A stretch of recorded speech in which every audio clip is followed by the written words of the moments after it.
যারা জাপানি ভাষা বলতে পারে তাদের লেভেল আছে, 1 লেভেল 1 লেভেল, বিশেষ লেভেল 4 লেভেল 4 পর্যন্ত যে পারবে তাকে ওটা পাস করে নিয়ে যাবে, বিষয় না।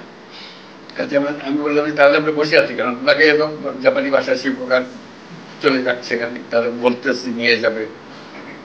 তো সেটা আমি আলাপ করে আসবো কিভাবে করবো। প্রথমে আমরা 1 লক্ষ ছেলে মেয়ে টার্গেট করবো এবং ওদেরকে বলবো শিক্ষক দাও, অথবা এখানে যারা শিক্ষকতা করতে পারে দিতে পারে, যেভাবে হোক আমরা শিক্ষক জোগাড় করবো। ক্রমে ক্রমে এরকম চিন্তা শুরু করলাম, ওইটা ওইভাবে শুরু হবে, আস্তে আস্তে একটা শুরু হবে।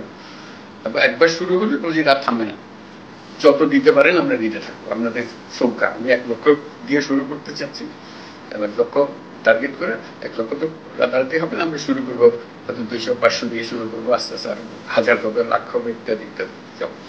এইটাও আরেকটা শুধু একটা ভাষা শেখ এবং তারা সেটা শেখাবার জন্য যা যা আয়োজন লাগে সেটা করে দিতে পারবে এবং সেটা করে। এটা যে কত রকমের সুযোগ আছে এটা একবার করতে পারলে এই ধরনের কাজ তরুণ উদ্যোক্তাদের নিয়ে আমরা বহু দূর যেতে পারি, সেটা জানিয়ে রাখলাম। সাফল্য কি হবে যাওয়ার পরে কথা হবে, তাদের সঙ্গে ফিরে আসে জানাতে পারবো।